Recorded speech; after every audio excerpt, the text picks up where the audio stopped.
نے اپنے اس دھرنے کا اور احتجاجی مارچ کا اعلان کیا تھا تو بہت سارے لوگ یہ سمجھ رہے تھے کہ شاید یہ پروگرام کرنے میں جماعت اسلامی کامیاب نہیں ہوگی، لیکن الحمدللہ آپ نے پہلے سینکڑوں کی تعداد میں کھیتوں میں اور کھلیانوں میں اور مختلف تحصیلوں میں احتجاجی پروگرام کیے، پھر کئی دن مختلف ڈویژنل ہیڈ کوارٹرز پر کیمپ لگائے، ڈسٹرکٹ ہیڈ کوارٹرز پر کیمپ لگائے، اور آج آپ ایک بڑی تعداد میں یہاں موجود ہیں۔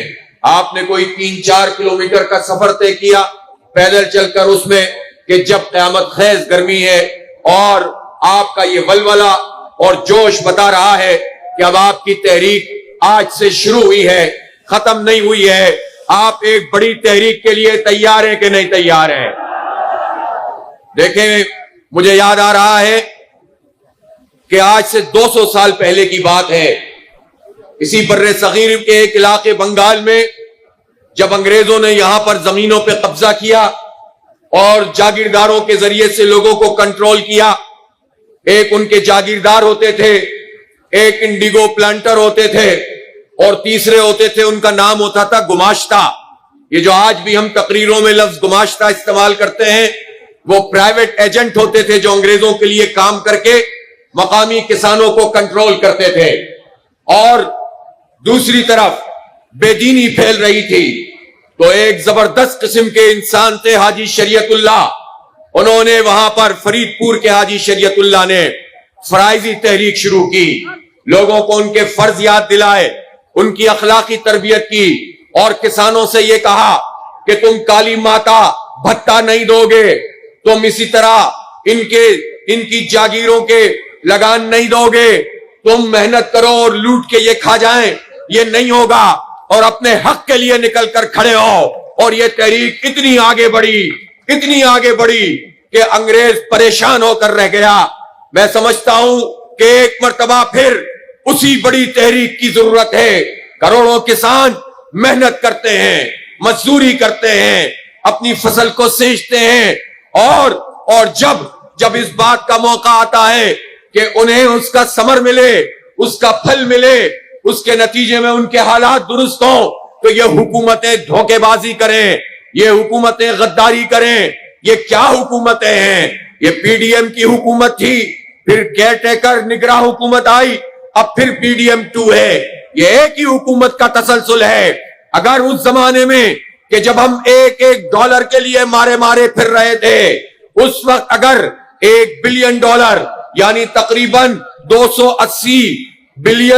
280 ارب روپے کی امپورٹ کی گئی، یہاں سے ڈالر روانہ کیے گئے، ملکی معیشت کو تباہ کیا، جبکہ گندم پہلے سے موجود تھی، تو یہ کن لوگوں نے کیا؟ یہ ان لوگوں نے کیا جو آج بھی ہمارے سروں پر مسلط ہیں، آج بھی مختلف وزارتوں میں موجود ہیں، آج بھی ہمارے پاکستان کے عوام کے کلیجے پر جو ہے وہ دال مونگتے ہیں۔ یہ وہ لوگ ہیں کہ جو ہمیں لوٹتے ہیں اور کھاتے ہیں۔ اس امپورٹ کا بھی حساب انشاءاللہ تعالی ان سے لیں گے، پاکستان کی لوٹی ہوئی دولت کا حساب ان لوگوں سے انشاءاللہ یہی مزدور، یہی کسان، یہی طلبہ، یہی نوجوان لیں گے انشاءاللہ تعالی۔ اب ان کو سر چھپانے کی کوئی جگہ نہیں ملے گی۔ اور پھر کیا ہوا؟ پھر یہ ہوا کہ انہوں نے اعلان کیا کہ ہم 3900 روپے من اس میں گندم خریدیں گے۔ اس سے پہلے مہمات چلائی گئیں کہ زیادہ سے زیادہ گندم اگائی جائے، اور جب زیادہ گندم اگانے کے لیے کسانوں نے کام شروع کیا تو یوریا موجود نہیں، ڈیپ موجود نہیں، اور پھر ادویات بلیک میں آ گئیں، جعلی ادویات مارکیٹ میں۔ یہ سارے مافیا ایسی حکومت کے پورے نیٹ ورک کا حصہ ہوتے ہیں، یہی حکومتوں میں شامل ہوتے ہیں، یہی آپ کا استحصال کرتے ہیں، اور آپ کے خون پسینے کی کمائی کو یہ کھاتے ہیں۔ اور اس کے باوجود بھی جب آپ نے یہ گندم اگا لی اور جب کاٹنے کا موقع آیا تو انہوں نے کہا کہ ہم خریداری نہیں کریں گے، یہ تم نے دھوکہ دیا ہے، یہ فراڈ کیا ہے۔ مسلم لیگ نون والوں سن لو، تم سے انشاءاللہ ہم پورا حساب لیں گے انشاءاللہ۔ تم کسان کو برباد کر کے کبھی خوشحال نہیں ہو سکو گے، تم کبھی بھی نہیں پنپ سکو گے۔ اور پھر یہی نہیں ہوا ہے، کل بھتیجی جائفہ فرما رہی تھی انہوں نے آج بھی فرمایا کہ ہم 400 ارب روپے یہ کسانوں کو دیں گے. بھائی ان 400 ارب روپے سے آپ اگر ان سے گندم خرید لیتے تو یہ مسئلہ حل ہو جاتا, یہ بھی خوشحال ہو جاتے اور اگلی فصل کی تیاری کرتے. اس وقت تو تم نے ان پر 400 ارب روپے خرچ نہیں کیے کہ خزانے میں پیسے نہیں ہیں. اب یہ 400 ارب روپے کہاں سے آئیں گے؟ مختلف ناموں سے یہ کہا جائے گا کہ ہم کسان کو کیش دیں گے, لیکن ان میں سے صرف چند فیصد تک یہ کیش پہنچے گا, باقی سب یہ لوٹ مار کریں گے, پھر یہ فراڈ کریں گے. اس لیے اس مافیا کے خلاف ایک بڑی تحریک چلانے کی ضرورت ہے, جدوجہد تیز کرنے کی ضرورت ہے. میں تو آج بھی آپ سے پوچھتا ہوں کہ اگر آج میں یہ اعلان کروں, ہمارے زعماء, ہماری قیادت یہاں موجود ہے, کسانوں کی قیادت موجود ہے, کہ ہم اس دھرنے کو طویل کر دیں, آپ تیار ہیں اس کے لیے؟ آپ بیٹھے رہیں گے یہاں پر؟ آپ اگر تیار ہیں تو ہم بھی آئندہ کا لائے عمل آپ کو دے رہے ہیں. ایک بات تو ہم نے حکومت کو بتا دی ہے کہ تم نے گرفتاریاں کی ہیں, مختلف اضلاع میں کسانوں کی لیڈرشپ کو پکڑا ہے, جماعت اسلامی کے ذمہ داران کو گرفتار کیا ہے, لیکن تم ہمارے حوصلوں کو توڑنے میں کامیاب نہیں ہوئے ہو. میں وارن کرنا چاہتا ہوں کہ گرفتار شدہ تمام لوگوں کو فوری طور پر رہا کرو. ایسا نہ ہو کہ یہ تحریک پورے پنجاب میں پھیل جائے اور پھر تم سے کنٹرول نہ ہو سکے. فوری طور پر ہمارے ان تمام گرفتار شدگان کو رہا کیا جائے. اور میں آپ سے یہ پوچھنا چاہتا ہوں کہ اب انہوں نے اگر یہ 400 ارب روپے کی بات کی ہے, اس پر بھی بات کرتے ہیں, لیکن 24 مہینے میں 2 سال میں اس ملک میں کس کی حکومت رہی ہے؟ کس کی حکومت رہی ہے؟ یہ نون لیگ, پیپلز پارٹی, MQM کی حکومت رہی ہے. اور انہوں نے رجیم چینج کر کے زبردستی مسلط ہو کے حکومت کی, پھر نگراں حکومت بھی انہی کا تسلسل تھا, اب پھر انہی کی حکومت ہے. ان 24 مہینوں میں کل ساری رپورٹیں آ گئی ہیں, 3,500 ارب روپے, 3,500 ارب روپے یہ پاکستان سے لے گئے, اور صرف دبئی میں 3,500 ارب روپے کی سرمایہ کاری کی ہے. پوچھنا چاہتا ہوں یہ کیسا نظام ہے کہ حکومت تم یہاں کرو, سرمایہ کاری دبئی میں کرو؟ یہ نہیں چلے گا. لوگوں سے کہتے ہو کہ یہاں سرمایہ لے کر آؤ اور ہمارے خون پسینے کی کمائی کو تم نچوڑ کر باہر لے جاؤ, یہ نہیں چلے گا. سب کو حساب دینا پڑے گا, فوج کے جرنیلوں کو بھی حساب دینا پڑے گا, بیوروکریٹ کو بھی حساب دینا پڑے گا, جاگیرداروں کو بھی حساب دینا پڑے گا, نون لیگ کو حساب دینا پڑے گا, زرداری اور ان کی پورے ٹبر کو حساب دینا پڑے گا کہ تم نے ہمارے یہ پیسے یہاں سے کیوں ٹرانسفر کیے ہیں. یہ تو صرف ایک دبئی ہے, آسٹریلیا, انگلینڈ, امریکہ اپنے اسٹیک وہاں پر رکھتے ہو, یہاں سیاست کرتے ہو, یہاں حکمرانی کرتے ہو. یہ دن اب گزر رہے ہیں, اب تم مزید اپنا قبضہ اس ملک پر قائم نہیں رکھ سکو گے. اس لیے یہ کہنا چاہتا ہوں کہ 3,500 ارب روپے تو یہاں سے چلے گئے, لیکن 400 ارب روپے کسانوں کے لیے نہیں ہے, گندم خریدنے کے لیے نہیں ہے. اور تم نے وقت کو گزارا اور بیچارے کسان نے, کسی نے 2,500 میں, کسی نے 2,000 میں, کسی نے 2,800 میں گندم فروخت کی ہے. ان کا نقصان ہوا ہے. جماعت اسلامی کی طرف سے آج میں ایک اعلان کر رہا ہوں, پوری جماعت اسلامی کی تنظیم سے کہتا ہوں, ہمارے عمرائے صوبہ یہاں پر موجود ہیں, اور صرف پنجاب ہی نہیں, سندھ میں بھی یہ سب کچھ ہوا ہے, KP اور بلوچستان میں بھی ہوا ہے. بلوچستان میں گیا, وہاں کوئٹہ میں کاشتکار اور زمیندار دھرنا دیے بیٹھے تھے اسمبلی کے سامنے. سندھ کا بھی یہی حال ہے, سب جگہ یہی پر دہشت گردی ہے, معاشی دہشت گردی ہے, مظلوموں کو دبایا جا رہا ہے. میں آپ لوگوں سے کہتا ہوں, ہر تحصیل کی سطح پر, ہر یونین کونسل کی سطح پر آپ کسانوں کا ڈیٹا جمع کریں, جس کا جتنا نقصان ہوا ہے اس کا حساب کریں, اور ایک ایک پائی اس حکومت سے وصول کریں گے انشاءاللہ۔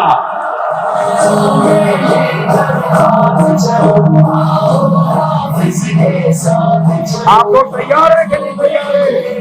ہمارے ذمہ داران اس کام کو کریں گے، کارکنان کریں گے، کسان ووٹ کرے گا۔ یہ سارے کسان اپنے بھائیوں کے ساتھ، اپنے ہم پیشہ لوگوں کو یہ یقینی بنائیں گے۔ ہم اس کا فارم بھی ایشو کریں گے، آن لائن بھی رجسٹریشن کریں گے۔ ہمارے قصبات میں یونین کونسل کی سطح پہ، ہمارے ضلعی ہیڈ کوارٹرز میں، سب جگہ پر ہمارا دفاتر، جماعت اسلامی کے دفاتر اب کسانوں کے دفاتر ہوں گے انشاءاللہ تعالی۔ کسان اپنا سارا نقصان وہاں پر درج کروائیں، پھر ہم دیکھتے ہیں کہ یہ 400 ارب روپے کی مزید لوٹ مار کیسے کرتے ہیں۔ ایک ایک پائی وصول کرنی ہے۔ ان کے والد محترم کا پیسہ نہیں ہے یہ آپ کے خون پسینے کی کمائی ہے۔ آپ موبائل کے کارڈ پہ بھی ٹیکس دیتے ہیں، آپ پیٹرول پہ ٹیکس دیتے ہیں، آپ پر بجلی کے بل بم گرائے جاتے ہیں، آپ پر گیس کے بم گرائے جاتے ہیں۔ یہ آئی ایم ایف کے غلام آپ سے لوٹ رہے ہیں، اپنی تجوریاں بھر رہے ہیں۔ ان سے اپنا حق لیں گے۔ خیرات نہیں چاہیے، حق چاہیے، اور حق لیں گے انشاءاللہ تعالی، اور اس تحریک کو آگے بڑھائیں گے۔ اگر میں آپ سے یہ کہوں کہ صرف مسئلہ گندم کا نہیں، ابھی چاول کا مسئلہ، پھر گنے کا مسئلہ، پھر شوگر مافیا، ان سارے مسئلوں پر اگر کسان ان کو ہم کہیں کہ پورے ملک سے ایک بڑا لانگ مارچ کرنا شروع کریں، اپنی اپنی بستیوں سے نکلیں، چاول کو اگا دیں اور اس کے بعد پانی اس میں لگا دیں، اور جب فصل جم جائے تو ہم آپ کو اگر کال دیں کہ سب اپنے کھیتوں سے نکلو، کھلیانوں سے نکلو، اپنے گوٹھوں سے نکلو، اپنے چکوں سے نکلو، اپنے گاؤں سے نکلو اور اسلام آباد پہنچو۔ آپ سب اس کے لیے تیار ہیں؟ اور جب آپ تیار ہیں تو یہ مافیا آپ کا راستہ انشاءاللہ نہیں روک سکتا۔ جماعت اسلامی پاکستان کے 25 کروڑ لوگوں کا مقدمہ لڑے گی۔ یہ مقدمہ عدالت میں بھی لڑیں گے، یہ مقدمہ سڑکوں پہ بھی لڑیں گے، یہ مقدمہ دھرنوں میں بھی لڑیں گے، یہ مقدمہ ایوانوں میں بھی لڑیں گے، ان ایوانوں کا گھیراؤ بھی کریں گے، اور ان سب مافیاز کے لیے راستوں کو بند کریں گے انشاءاللہ۔ ایک بڑی جدوجہد، ایک بڑی کشمکش کے لیے تیار ہو جائیے۔ گرمی بھی اس میں ہوگی، سردی بھی ہوگی، برسات بھی ہوگی، سب کچھ ہوگا۔ قید و بند کی صعوبتیں بھی ہوں گی، جیل بھی ہوں گے۔ اس سب کو انگیز کرنے کے لیے، برداشت کرنے کے لیے تیار ہو، اور اگر تم اس کے لیے تیار ہو تو انشاءاللہ اس قوم کو ہم واقعی آزادی دلا دیں گے۔ انگریز کے گماشتوں سے، ان وڈیروں جاگیرداروں سے، ان ڈکٹیٹروں سے، ان مافیا سے، ان سرمایہ داروں سے، ان خون چوسنے والوں سے اس ملک کو آزادی دلوانی ہے انشاءاللہ۔ ہمارا ملک ہے، قربانیوں کے نتیجے میں بنا ہے۔ یہ کسی جرنیل نے آزاد نہیں کروایا تھا، یہ کسی چیف جسٹس نے آزاد نہیں کروایا تھا، یہ کسی انگریز کے گماشتے نے آزاد نہیں کروایا تھا۔ قربانیاں دی تھی، ٹرینوں کی ٹرینیں کٹ گئی تھی، مشرقی پنجاب سے ہجرت کرنے والے آئے تھے، خاندان کے خاندان قتل کر دیے گئے تھے، صرف لا الہ الا اللہ محمد الرسول اللہ کے لیے، اس کے نظام کے لیے، عدل و انصاف کے لیے۔ انگریز اور برہمن سامراج سے آزادی کے لیے ہم نے ملک بنایا تھا۔ عصمتیں پامال ہوئی تھیں، عزتیں تباہ ہوئی تھیں، ان جاگیرداروں کے لیے نہیں بنایا تھا۔ یہ بڑے جاگیردار کسانوں کا حق کھاتے ہیں۔ 4% جاگیرداروں کے پاس 40% زرعی زمین ہے۔ پورے پاکستان سے صرف 4 ارب روپے ٹیکس جمع کرائے ہیں۔ تنخواہ دار طبقے نے 300 ارب روپے ٹیکس جمع کرائے ہیں، اور آئی ایم ایف کہہ رہا ہے کہ تنخواہ دار طبقے پر اور ٹیکس لگاؤ۔ آئی ایم ایف کے یہ غلام پاکستان کو کبھی آزاد نہیں ہونے دیں گے۔ اس کے لیے بڑی تحریک چلانی پڑے گی، بڑی قربانیاں دینی پڑیں گی۔ جماعت اسلامی نے یہ فیصلہ کیا ہے کہ انشاءاللہ عوام کا ہر مسئلہ ہمارا مسئلہ ہے، مزدور کا ہر مسئلہ ہمارا مسئلہ ہے، کسان کا ہر مسئلہ ہمارا مسئلہ ہے، طلبہ کا، نوجوانوں کا، ہماری ماؤں بہنوں کا ہر مسئلہ ہمارا مسئلہ ہے، اس کو اٹھائیں گے بھی، اس کا حق دلائیں گے بھی انشاءاللہ، اور پاکستان کو حقیقی معنوں میں پاکستان بنائیں گے۔ اس میں کھیت ہیں اور کھلیان ہیں، اس میں دریا ہے، سمندر ہے، اس میں خزانے ہیں، اس میں سونا اور تانبا ہے، اس میں آئل اور گیس ہے، اس میں سب کچھ ہے۔ محنت کش عوام ہے، مزدور اور کسان ہیں، ایسے نوجوان ہیں، آئی ٹی کی فیلڈ میں کوئی سپورٹ حکومت کی طرف سے نہیں ہے، پھر بھی دنیا بھر میں نام کماتے ہیں۔ انشاءاللہ ہم ان نوجوانوں کا بھی ہاتھ تھام رہے ہیں۔ بنو قابل پروگرام، نوجوانوں کا بڑا پروگرام جماعت اسلامی لانچ کرنے جا رہی ہے۔ کسانوں کے بچوں کو بھی پڑھائیں گے انشاءاللہ، وہ بھی ٹیکنالوجی حاصل کریں گے، اپنے کھیتوں میں بھی ٹیکنالوجی لائیں گے انشاءاللہ۔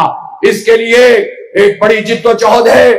25 تاریخ کو انشاءاللہ جماعت اسلامی کی مرکزی مجلس شورا کا اجلاس ہے، اس میں آئندہ کا لائحہ عمل طے ہوگا، بھرپور اعلان ہوگا۔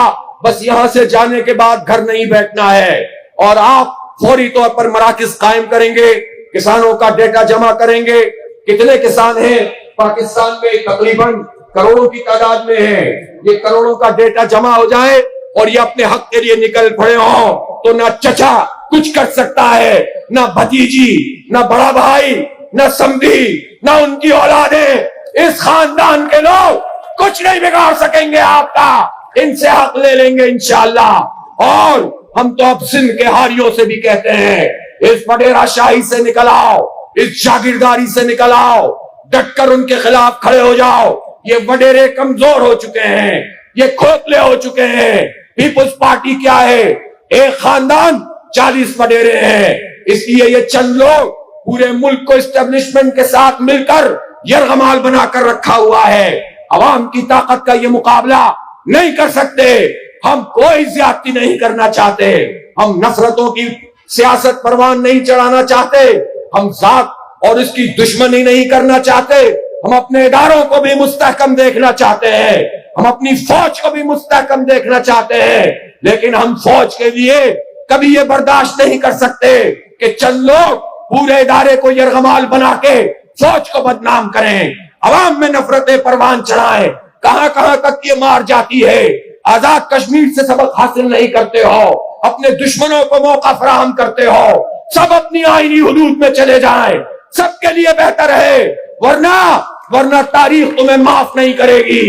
ججوں سے بھی کہتا ہوں، انصاف کرو، عدل کرو۔ بہت تکلیف ہوتی ہے جب کوئی تمہیں تمہارا فرض یاد دلائے، لیکن تم انصاف کیوں نہیں کرتے؟ حق کیوں نہیں دیتے؟ کیوں لڑنا پڑتا ہے؟ کیوں دھرنے دینے پڑتے ہیں؟ فائز عیسیٰ صاحب، اگر آپ اتنے ہی ناراض ہونے والے ہیں تو ذرا ہمت پکڑیے اور اعلان کر دیجئے کہ فارم 45 لے کر آ جاؤ، فارم 45 لاؤ۔ ہم جوڈیشل کمیشن بناتے ہیں، اور جس کا فارم 45 ہوگا اس کو کامیاب قرار دیں گے۔ کوئی ناجائز بات نہیں ہے، یہ کام کرو، ہمت ہے تو کرو، اور کہیں اور سے ڈکٹیشن لیتے ہو تو تم نہیں کر سکتے۔ اس لیے حق دو، انصاف دو، عدل دو، ورنہ اپنی کرسیاں چھوڑ دو۔ عوام بکھرے ہوئے ہیں، ان کو اگر تم نے اس طرح چھوڑ دیا، انارکی پھیل جائے گی۔ جماعت اسلامی پاکستان کے عوام کو تنہا نہیں چھوڑے گی، اپنے کسانوں کو تنہا نہیں چھوڑیں گے، کسی اور کو کھیلنے کا موقع فراہم نہیں کریں گے، دشمنوں کو نقب لگانے کا موقع فراہم نہیں کریں گے، اداروں کو آپس میں ٹکرا کر عوام اور اداروں کا دشمن بنانے کا کام نہیں ہونے دیں گے۔ قیادت کریں گے، پرامن مزاحمت کریں گے، احتجاج بھی کریں گے، اور اس پوری قوم کو، اس کے نوجوانوں کو ایک سمت دیں گے، ایک ڈائریکشن دیں گے، حق اور انصاف کی بالادستی کا، اسلام کا نظام قائم کریں گے انشاءاللہ۔ وآخر دعوانا ان الحمدللہ۔